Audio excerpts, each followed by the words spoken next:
Halo kawan, balik lagi. Edisi ketiga Yara Pods, ngobrolin kegagalan di negeri Singapura. Stay tune.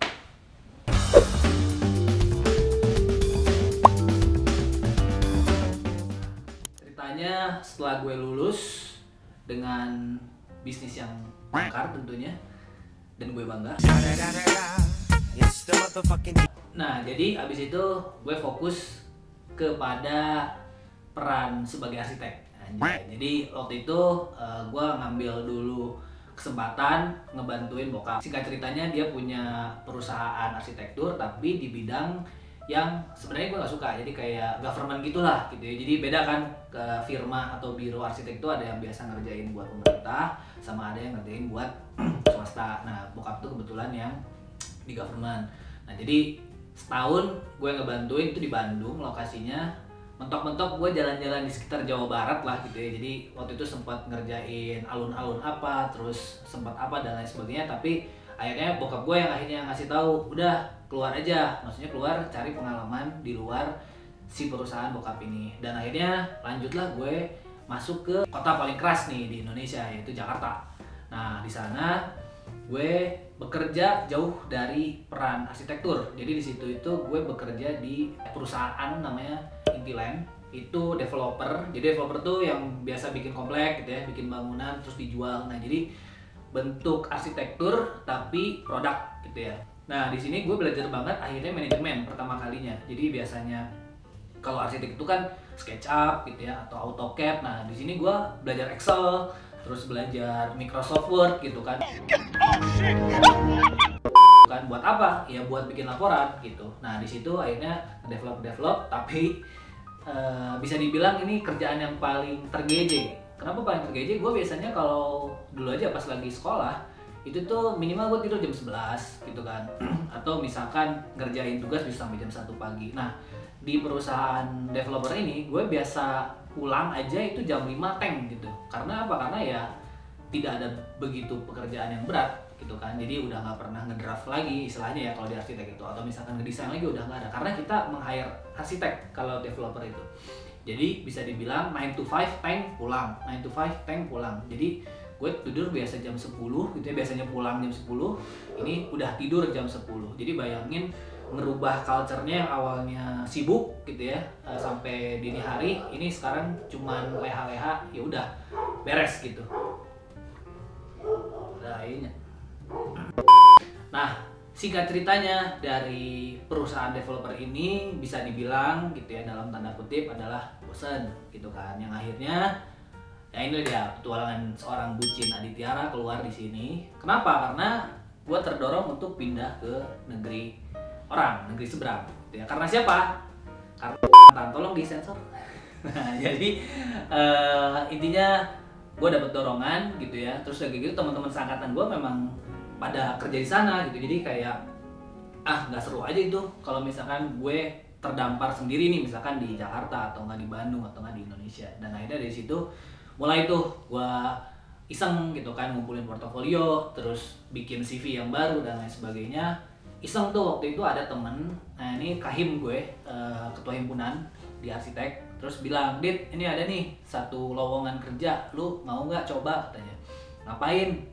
"Ya arsitek gitu." "Oh ya udahlah, cobain aja."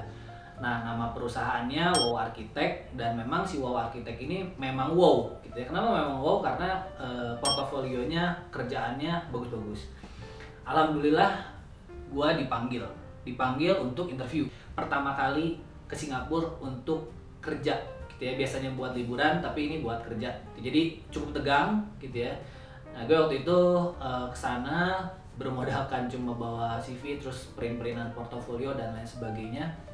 Dan kita interview, dan itu pertama kali gue juga interview pakai bahasa Inggris. Ini ya lumayan gitu, jadi gue harus nge-translate apa yang gue denger gitu ya dari si HRD-nya, tapi gue coba balikin lagi, gue tuh pengennya gini, intinya seperti itu. Kalau nggak salah nggak jauh dari itu, alhamdulillah gue keterima. Nah di situ petualangan gue berikutnya adalah ya bisa dibilang lah ya ini sangat memalukan sih. Kenapa? Karena gue keterima gitu gitu ya. Dan akhirnya alhamdulillah tuh lancar. Nah, jadi kalau nggak salah kalau di Singapura itu tuh ada yang namanya visa gitu ya. Kalau teman-teman kalau liburan itu kan visa liburan. Nah, kalau kita ikut kerja itu pakai visa kerja gitu ya. Nah, karena memang di Singapura itu ada yang namanya probation, kayaknya di sini juga ada gitu ya. Probation itu kayak lu diterima kerja tapi kayak masih belum jadi staff tetap lah. Dan gue dikasih waktu 3 bulan. Lumayan kan, shock culture gitu kan. Kalau di sana tuh bukan English ya, tapi Singlish. Biasanya itu yang akhirnya gue gini toh caranya ngobrol sama native gitu ya, atau sama orang-orang Singapura. Dan di situ gue akhirnya suka banget sama negeri Singapura karena hampir kontras ya sama Indonesia. Sistem transportnya bagus, busnya bagus, terus si MRT-nya bagus, belum lagi semuanya bagus gitu ya, bersih. Terus tempat makan juga oke, tapi ya mungkin karena gue muslim ya di sana kan banyak ininya ya, banyak ya bisa dibilang ada babi, ada apa dan lain sebagainya. Tapi itu jadi menarik gitu ya, jadi tantangan. Iya. Jadi akhirnya gue bersikeras untuk ya udahlah gimana caranya gue bertahan nih bekerja gitu kan. Nah, jadi di probation ini bisa dibilang gue harus all out kan. Dan sayang sekalinya, ngerti nggak maksudnya sayang sekali ya? Biasanya gue balik jam 5 tank. Di sana tuh balik minimal jam 10 lah, jam 11 malam itu baru balik gitu. Tapi rata-rata gue sering ada yang sampai jam 12 bahkan jam 1 pagi gitu ya. Coba rasakan jam 1 pagi baru keluar kantor, akhirnya public transport semua udah tutup, gue harus pakai taksi gitu kan, dan itu lumayan tuh kosnya. Ya singkat cerita, selama 3 bulan ini gue bisa dibilang gak bisa ngikutin temponya. Jadi temponya tuh lumayan tuh, jadi kayak ngos-ngosan lah istilahnya gitu. Nah, jadi at the end kalau nggak salah beberapa minggu ya sebelum mulai di interview ulang, karena gue harus ya ketemu HR lagi kan. Akhirnya gue dikasih tahu gitu sama ya si teman gue ini, si ketua himpunan katanya. Jadi ya Dit, kira-kira gimana pekerjaannya? Pokoknya mah menasehati dan akhirnya kayak membaik-baikin gue lah. Jadi kayak ini kayaknya kemungkinan si Adit nggak lulus gitu. Dan benar, ternyata gue dipanggil HR, alhamdulillah gue di-cut gitu ya. Kenapa di-cut? Karena alasannya bisa dibilang 3 bulan ini dia gagal gitu. Karena bakal gagal, bisa dibilang nih gue dikasih kerjaan A, terus kerjaan A gue dikasih sama senior gue gitu ya. Gue dikasih kerjaan B, dikasih lagi. Jadi kerjaan gue nggak pernah beres gitu. Dan ketika kerjaan gue beres, rata-rata banyak nggak sukanya sama klien gitu. Jadi gue di-cut. Action. Nah, setelah gue di-reject, bisa dibilang gitu ya, akhirnya gue balik kan. Karena visanya langsung habis gitu, karena visanya itu cuma dikasih 3 bulan, akhirnya balik. Nah, di situ tuh di grup WhatsApp ramai kan, biasa. Grup WhatsApp yang di Singapura biasa, Adit nggak lolos kan, itu lumayan juga bikin depresi gue. Terus ada yang nge-DM kayak, Dit, ini ada satu lagi nih, biro arsitek juga, tapi bosnya ini dari Australia. Namanya itu Gas Architect. Ya udah, akhirnya gue apply lagi dengan portofolionya mungkin nambah dari yang si sebelumnya. Gue kesana lagi dan gue interview lagi, dan alhamdulillah keterima lagi. Yes, yes, yes, yes, yes. Gue melanjut lagi di Singapura tanpa jeda gitu ya. Untungnya waktu itu belum sempat sampai si kos-kosannya di terminate ya, jadi waktu itu sempat balik aja sebentar.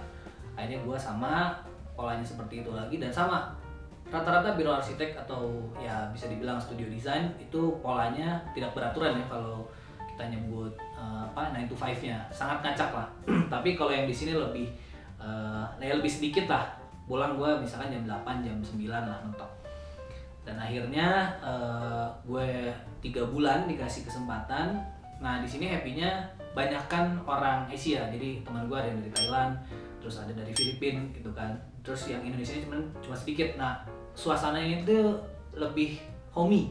Kalau yang sebelumnya itu kayak corporate karena di pusat kota. Kalau yang ini kayak di pinggiran lah. Ini di Holland Village gitu ya. Nah, jadi di situ kayak kantor tapi di rumah lah gitu ya. Nah, dari situ sama polanya, dan akhirnya alhamdulillah kalau yang di sana, yang sekarang ini gue nggak ketemu lagi sama bosnya. Karena si bos bilang kayak gini ke teman gue yang orang Indonesia, tolong dong si Adit nggak usah dilulusin lagi, gue nggak mau ngeliat lagi, anjing. No. Ya udah, dari situ gue di-cut lagi untuk kedua kalinya. Jadi bisa dibilang 2 kali gue kerja di biro arsitek ditakdirkan tidak berbakat gitu. Jadi bisa dibilang sampai detik ini gue udah nggak mau ngerjain arsitek lagi. Karena apa? Karena tadi traumatik yang cukup lah mendalam ya di gue, karena si Adit kayak nggak bisa bikin rumah gitu, atau at least misalkan ngegambar dan lain sebagainya gitu. Jadi itu bener-bener kenapa gue selalu bilang hari ini gue arsitek murtad, ya itu salah satunya pengalaman 2 kali di reject probation loh bahkan gitu ya. Nah that's the end of era of my architect karir kali ya. Nah dari situ ya sudah gue balik, akhirnya gue ke Bali tuh, gue ingat banget ke Bali dengan yang masih nuansa bucin juga.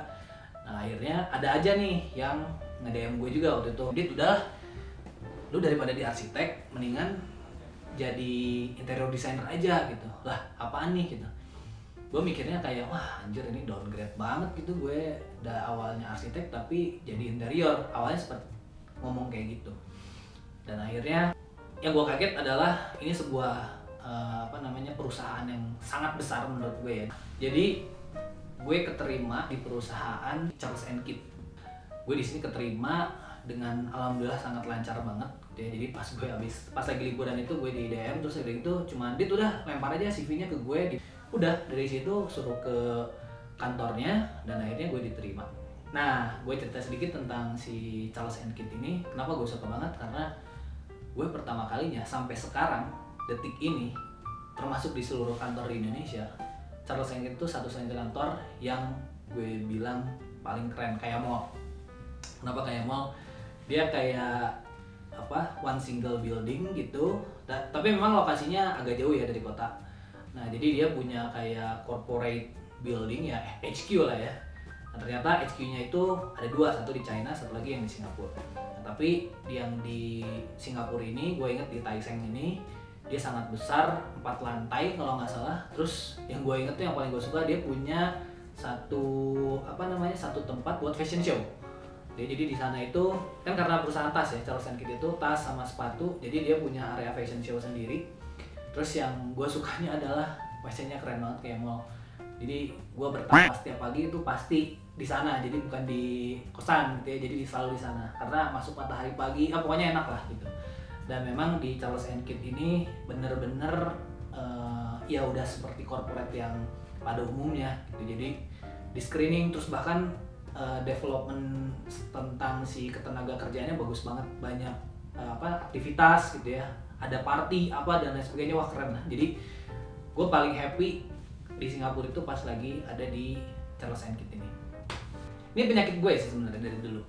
Ketika gue udah merasa nyaman terhadap apapun itu, nah jadi bisa dibilang ya, gaji waktu itu udah ya 2 digit lah ya, karena memang di sana minimal itu di 2.500 USD zaman dulu ya. Jadi kalau misalkan ngomongin karir, apalagi ya di Charles & Keith itu bagus banget gitu.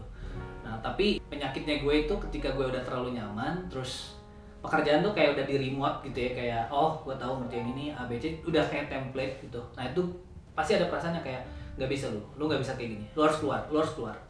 Jadi tepat di 2 tahun lebih kalau nggak salah di sana. Nah jadi setelah itu gue galau kan. Nah jadi pas lagi di situ akhirnya gue memutuskan untuk gue harus balik nih gitu kan. Kenapa gue memutuskan balik? Kenapa nggak berkarir di Charles & Keith aja? Karena ya tadi ya kan lo tahu ya, tujuan gue pergi ke Singapura adalah untuk gitu ya. Nah udah nggak ada tujuan lagi ya, ngapain gue harus meneruskan itu? Nah itu hikmahnya kurang lebih. Lo kalau misalkan punya cita-cita, harus cita-cita lo sendiri, intinya itu sih. Nah jadi dari situ ya intinya gue butuh tempat ya. Tadi kan kalau misalkan lo ngelihat video yang pertama, ketika lo depresi, ketika lo stres dan lain sebagainya, lo harus butuh circle yang baru kan. Nah akhirnya circle yang baru itu bisa dibilang nggak di Singapura, harus nggak di Singapura, karena ya tadi lingkungan gue itu sama gitu ya. Jadi sangat-sangat gue bisa bilang ya itu lagi gitu. Jadi kalau misalkan gue tetap di Singapura ya gue bisa gila lagi gitu. Akhirnya dari situ gue harus ya pilihannya pulang.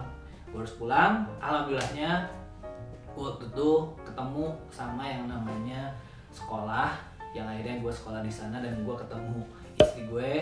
Nah gue pulang dengan tujuan untuk punya pengetahuan atau bisa dibilang ilmu baru. Means gue butuh ilmu manajemen yang bagus. Akhirnya gue ngambil S2 di SBM ITB. Gue sekolah akhirnya, tapi waktu itu pas sebelum sekolah gue tuh harus bilang lu harus punya portofolio bisnis gitu kan, bisnis model lah istilahnya, dan harus ada 2 gitu. Dan akhirnya waktu itu gue punya konsep satu yang gentleman gitulah gitu ya, bikin aparel, satu lagi kayak dulu tuh masih ada yang kayak iklan-iklanan kayak gue lupa apa sebutannya gitu ya. Nah, gue melampirkan itu sebelum gue pulang gitu kan. Tapi di tengah jalan sebelum pulang ada aja inspirasi. Waktu itu sebelum pulang gue inget banget ke toko buku Bashir gitu kan. Pas lagi di toko buku, gue ngeliat satu buku namanya Tote Bag. Nah, gue beli, nggak tahu kenapa gue harus beli. Terus akhirnya gue riset di kos-kosan dan lain sebagainya. Di situ gue langsung punya pemikiran, oke, gue harus bikin brand tas. Itulah Neon dimulai. Jadi hikmah apa yang bisa gue ambil di kegagalan gue yang ketiga sebenarnya? Intinya adalah memang rumput tetangga itu selalu terlihat lebih hijau. Terkadang kita nggak sadar kalau di negeri ini, di kota ini, atau bahkan di Bandung ini kita punya segalanya. So, ngapain kita kemana-mana lagi? Gimana? Udah banyak belajar dari kisah kegagalan gue? So, teman-teman, gue pasti akan nge-share gimana caranya gue move on dari kegagalan yang kemarin itu. Dan gue juga nanti pasti akan nge-share yang katanya sukses, itu gimana tips and triknya.